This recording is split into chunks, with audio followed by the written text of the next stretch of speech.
Hello, good afternoon, by the way, and welcome to this conference about optimization of composite parts manufactured with automated fiber placement.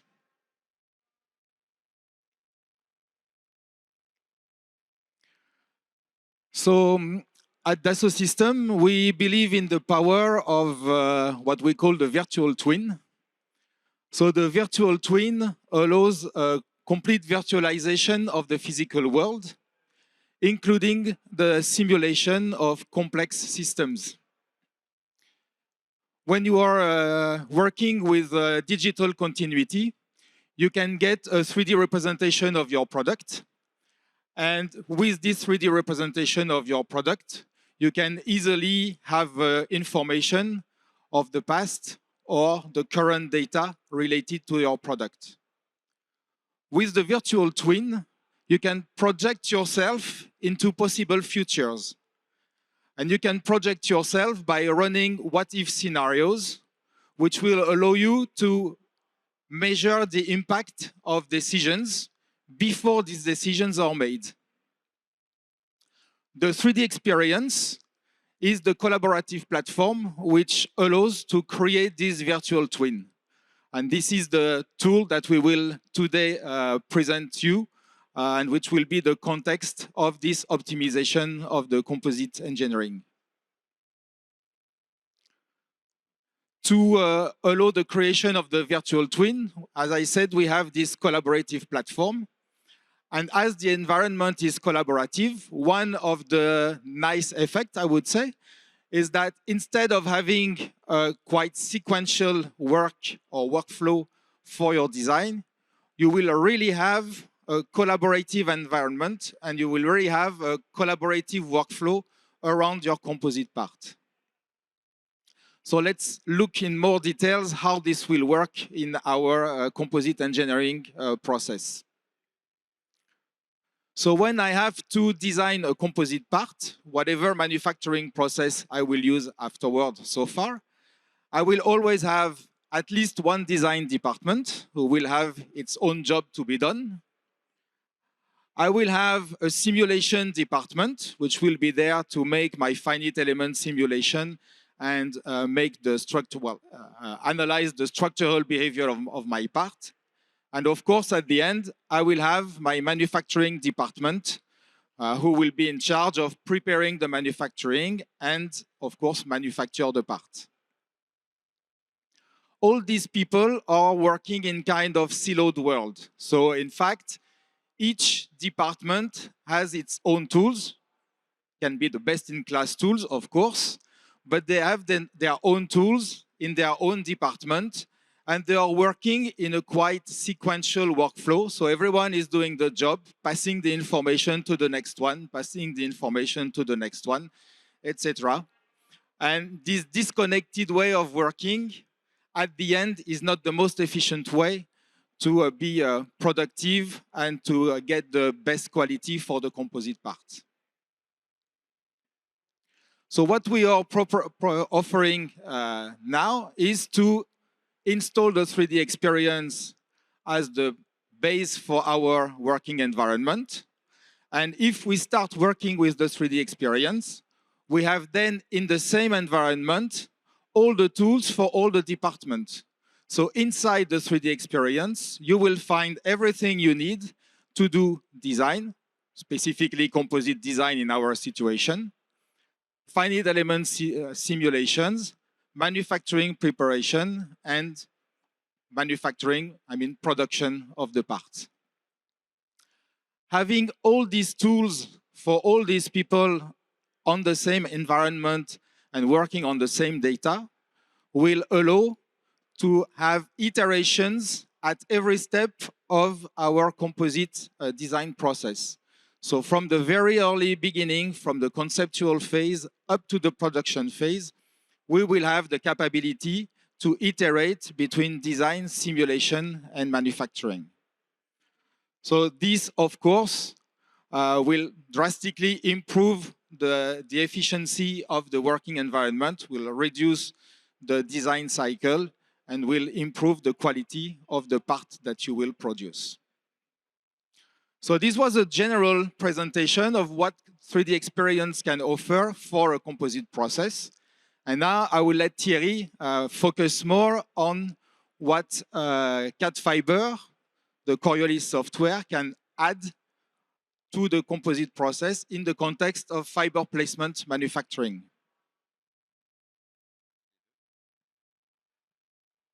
Thank you, Olivier. So starting by introducing our new CATFiber solution with its new logo that emphasizes unification between design and manufacturing worlds. It's a bit small for me, sorry. With those two colors on the logo that highlight the connection between design and manufacturing, and for those who know the Coriolis, with a new logo which also highlights the independence, as CATFiber is no machine vendor independent. So let's see why we started the journey, giving some, as Olivier mentioned, the global process as of today in analysis and design worlds, in Simulia or in CATIA. At this step, no dedicated dedicated software solution exists for automated fiber placement. To be able to have the first information about automated fiber placement, you need, as of today, to consider some dedicated manufacturing solutions with a purpose to go on the machine. And this leads to a very separated world with some consequences. We see on the next slide. So with some pain points, the as design is very far, definition is very far from the as built.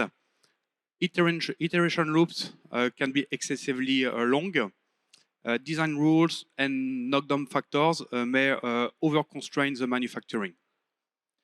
With some main consequences, so excessive design to manufacturing lead time, gaps in the digital continuity, and difficulty to generalize and also to capitalize on AFP programs, existing or future programs. Two main reasons for this. Design engineers, as of today, don't have access to the manufacturing solutions, although the composite properties are highly linked to the manufacturing process. So with the CATFiber, the new CATFiber V2 DFM and MPS, showing here MPS matching, programming, and simulation, we introduce a clear split, splitting the software and bringing back many information and functionalities directly in CATIA with DFM, Design for Manufacturing, for standard process studies, and also for to run early process studies. CATFiber DFM provides multiple functionalities that can be integrated directly within the workflow in CATIA 3D experience at the different steps, starting at the conceptual preliminary design down to the detailed design, with the benefits to, for sure, reduce the global lead time and facilitate the optimization loops at all steps. So let's have a look to a few steps with examples of what we can do with CATFiber. CATFiber DFM will automatically permit the creation of AFP designs with machine, some heads of configuration that exist or doesn't exist on the market, whatever the machine vendor. And with even in CATIA Composites, some motion and accurate detection collision to understand whether your surface is compatible or not, giving you the opportunity to change the layup direction or modify the surface to gain better compatibility with AFP process. I give back.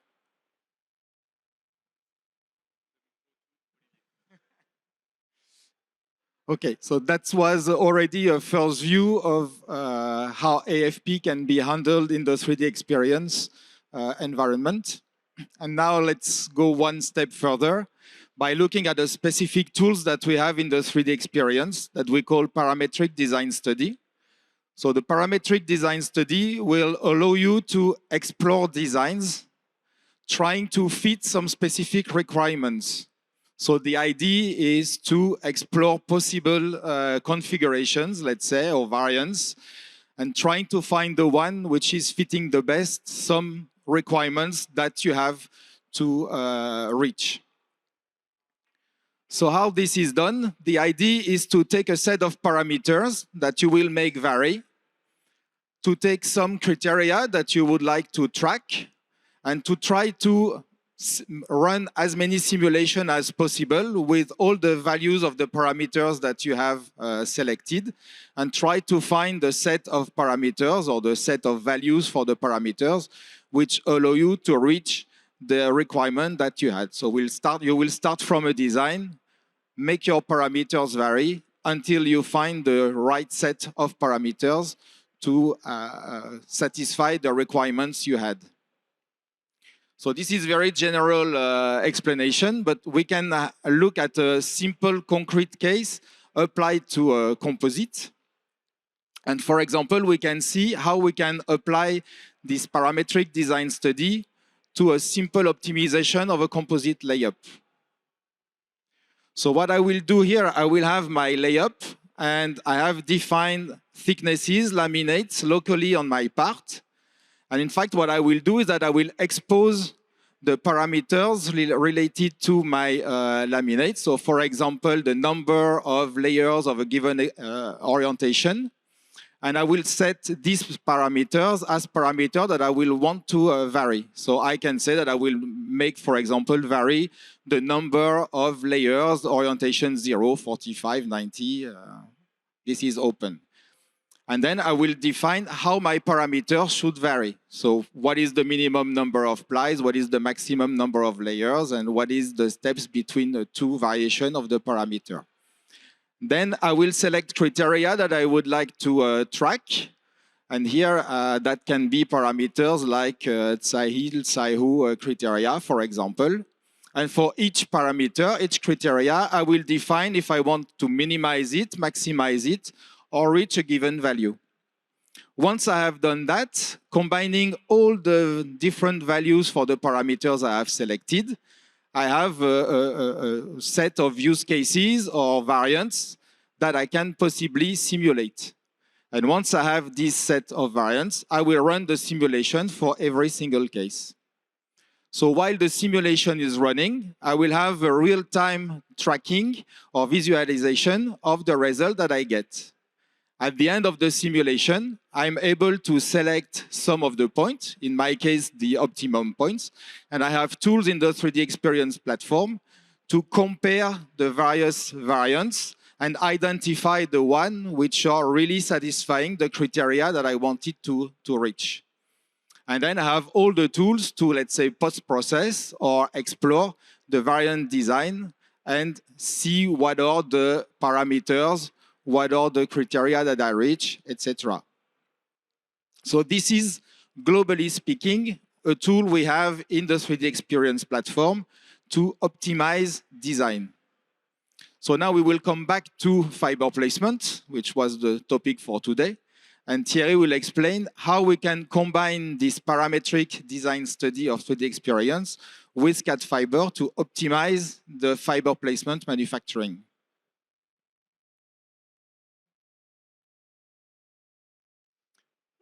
So let's continue the journey with here with CATFiber DFM.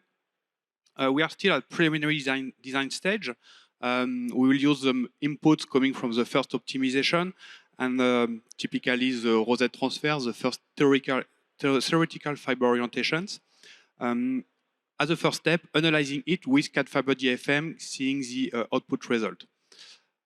I will just here show the typical CATIA rosette transfer preview, which is enriched by CATFiber, creating some typical constant direction curves, and which will constrain the AFP design, which would arrive in a couple of seconds. Here is it. Here, AFP design, which doesn't seem very valid because over-constrained with the initial data.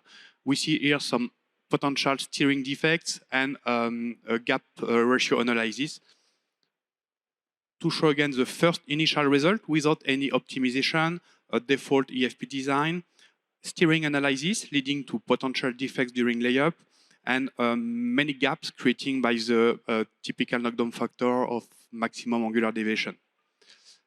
Let's run through a first step of optimization with to try to solve the steering issues.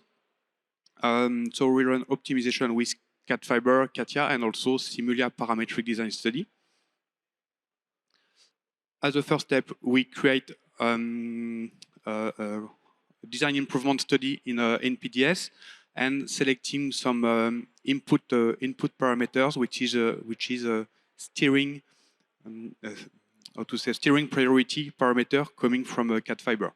We see a couple of curves here that will move and permit to see the optimization, and as response variables, some steering analysis. We will ask to maximize the steering ratio to reduce the problematics on the part, and we launch here the computation to test the different variants that will show up on the screen. Here it has been fastened a bit. We see a first trend.